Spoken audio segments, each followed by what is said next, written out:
બનાવવાના છીએ? આજે આપણે બધાની મનગમતી વસ્તુ બનાવવાના છે, જે મારા ઘરમાં તો મોટા અને બાળકોની બહુ મનપસંદ વસ્તુ છે. એ છે 3 થી 5 મિનિટની ખાંડવી. શેના ઉપર કરું છું, કેવી રીતે કરું છું, પાથર્યા વગર કરું છું. ચાલો મારા રસોડામાં. પરફેક્ટ માપ સાથે આપણે લઈ લેશું ખાંડવીનો મસાલો. મેં લઈ લીધી છે 1 વાટકી ચણાનો લોટ, જે આપણે ઘરમાં વાપરતા હોય એ લોટ તમે ગમે એ લઈ શકો. એની અંદર હું લઈ લઈશ અડધી ચમચી જેટલી હળદર, માપથી મીઠું લઈ લેશું, આપણે હિંગ, પિંચ ઓફ હિંગ, એની સાથે આદુ મરચાના કટકા. આને લઈ લેશું બધું ગ્રાઇન્ડિંગ જારમાં. એનું મેજરમેન્ટ અને માપ પરફેક્ટ હોવું જોઈએ. આ માપ સાથે ખાંડવી એકદમ સરસ થશે, બજાર જેવી સ્વાદિષ્ટ થશે અને માપ એકદમ પરફેક્ટ રહેશે. આપણે લઈ લઈશું ગ્રાઇન્ડિંગ જારની અંદર આ બધો મસાલો. મેં 1 વાટકી લોટ લીધો છે, તો 1 વાટકી હું લઈ લઈશ ખાટું દહીં. ખાટું દહીં મેં થોડું એવું છાશ સાથે લઈ લીધું છે. ખાટું દહીં ન હોય તો તમે લીંબુ અને પાણીનો ઉપયોગ પણ કરી શકો. હું લઈ લઈશ બધું જારની અંદર. આની અંદર બીજું કોઈ એડ પાણી કરવાનું નથી. આને આપણે કરી નાખશું એકદમ ગ્રાઇન્ડ પેસ્ટ જેવું. આપણા મિક્સિંગ બાઉલમાં આપણે ગ્રાઇન્ડ કરેલું બેટર આપણું લઈ લેશું બાઉલની અંદર. તમે જોઈ શકો છો કે આપણું બેટર એકદમ સરસ મજાનું થઈ ગયું છે. આ માપ છે એક્ઝેક્ટ સહેલામાં સહેલું 1 વાટકી ચણાના લોટ સાથે 1 વાટકી દહીં. એની અંદર આપણે લઈ લેશું 2 વાટકી પાણી. તો સેમ વાટકી માપની મેં લીધી છે, એની અંદર એડ કરી નાખીશ 2 વાટકી હજુ વધારે પાણી. આ બેટરને આપણે કરી નાખશું એકદમ મિક્સ.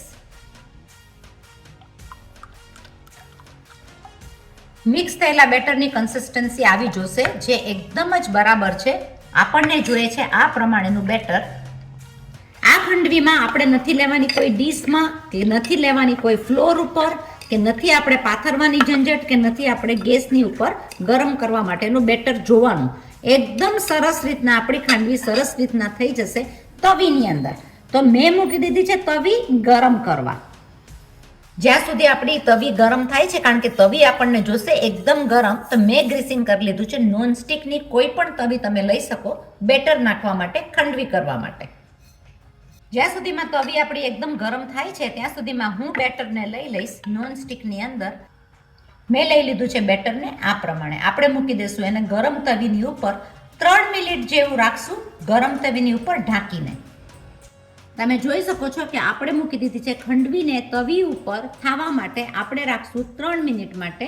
કદાચ તમને એના ઉપર પણ સેજ ઢીલું લાગે તો 1 મિનિટ તમે વધારી શકો ગરમ કરવામાં. આપણે ઢાંકી દેશું, જેથી કરીને આપણી ખાંડવી ફટાફટ ઉતરવા માંડે. એ જ પ્રમાણે તૈયાર કરી લેશું બીજી નોનસ્ટિકને તેલનું ગ્રીસિંગ કરીને આપણું બેટર નાખીને. આ પ્રમાણે આપણે પાછું બેટર પાથરી લેશું નોનસ્ટિકની અંદર. તમારા પાસે મોટી નોનસ્ટિક હોય તો એ પ્રમાણે પણ તમે પાથરી શકો, જેની અંદર સાઈડમાં કાંઠા હોય. આને આપણે રેડી રાખી છે, એટલે આપણે જેવી એક થાળી થશે બીજી થાળી આપણે મૂકી દઈશું ખાંડવી થવા. આપણે જોઈએ આપણી ખાંડવી કેવી રીતના પાકે છે અને થાય છે. તો તમે જુઓ એકદમ સરસ મજાનું સ્ટીમ થઈ ગયું છે. એને જોઈ લેશું આ પ્રમાણે. આપણી ખાંડવી સરસ રીતના પાકી ગઈ છે. તમે જોઈ શકો પાકીને તૈયાર થઈ ગઈ છે. હું એને ઉતારી લઈશ અને થવા દઈશ ઠંડી. તવીની ઉપર આપણે મૂકી દઈશું બીજી નોનસ્ટિકની ટ્રે. આપણે કરી નાખશું એના કાપા આ પ્રમાણે. બધા મોટા મોટા કાપા કરીને ખાંડવી તૈયાર કરી લેશું. ઠંડી થશે, ખોલીને વાળી લેશું ખાંડવી. આપણે ઉખાડી લેશું આ રીતના ધીમે રહીને બધી જ ખાંડવી ધીમે ધીમે આપણી ડીશ લઈ લેશું. આપણે એના ઉપર કોથમીર, એની સાથે લઈ લેશું થોડું એવું ટોપરું કોકોનટ. તમે જોઈ શકો કે આપણી ખાંડવી બહુ સરસ રીતના તૈયાર થઈ ગઈ છે. આપણે એની ઉપર લઈ લેશું વઘાર. આપણે લઈ લઈશું એના ઉપરનો વઘાર. મેં લઈ લીધું છે 1 ટેબલ સ્પૂન જેટલું તેલ. એમાં હું લઈ લઈશ રાઈ, જોડે લઈ લેશું જીરું, જોઈતા પ્રમાણમાં લેશું હિંગ. હિંગ સાથે મસ્ત મજાના કાપેલા લીલા મરચા. લીલા મરચા સાથે આપણે લઈ લેશું થોડો એવો લીમડો. આ આપણો વઘાર એકદમ સરસ મજાનો તૈયાર થઈ ગયો છે. લઈ લેશું આપણી ખાંડવીની ઉપર.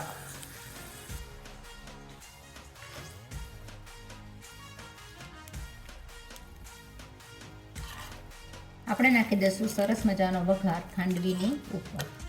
આ ડેકોરેટ કરેલી ખાંડવી એકદમ જ સરસ થાય છે. બનાવી નાખી એકદમ સહેલી રીતના 3 થી 5 મિનિટમાં ખાંડવી તમે જોઈ કેટલી ઇઝી રીતના સહેલી રીતના થઈ જતી હોય છે.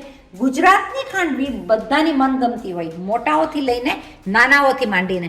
આ ખાંડવી બહુ જ સરસ થતી હોય છે. આપણે લઈને ખાવામાં પણ આપણે સોસ સાથે પણ લઈ શકીએ, આપણે લીલી ચટણી સાથે પણ લઈ શકીએ, પણ ખાંડવીનો સ્વાદ એકદમ અનેરો છે. એની ટિપ્સ અને ટ્રીકમાં એક જ વસ્તુ કહેવાની છે કે નોનસ્ટિક એકદમ બરાબર હોવી જોઈએ, અને બીજી વસ્તુ એ છે કે જ્યારે તમે તવીમાં કરતા હોય ત્યારે તવીને ગરમ હોવી જોઈએ, જેના ઉપર નોનસ્ટિક મૂકીને તમે કરો છો. ખાંડવી બહુ સરસ રીતના થાય છે. ખટાશમાં ઓછી વધતી હોય તો તમે લીંબુ અને પાણીનું મિક્સિંગ પણ કરી શકો. તો ખાંડવી જરૂર બનાવજો. તમે મારી ચેનલને જો સબસ્ક્રાઇબ ના કરી હોય તો સબસ્ક્રાઇબ કરજો, લાઈક કરજો, શેર કરજો. આવી અલગ અલગ રેસીપી આપણે ઘણી લઈને આવશું જે બધાના મનગમતી હોય અને સહેલી રીતના થઈ જાય. તો ગુજરાતની ખાંડવી તમારા સમક્ષ છે રેડી. પાછા મળ્યા અલગ અલગ નવી રેસીપી સાથે. ત્યાં સુધી stay safe and bye bye.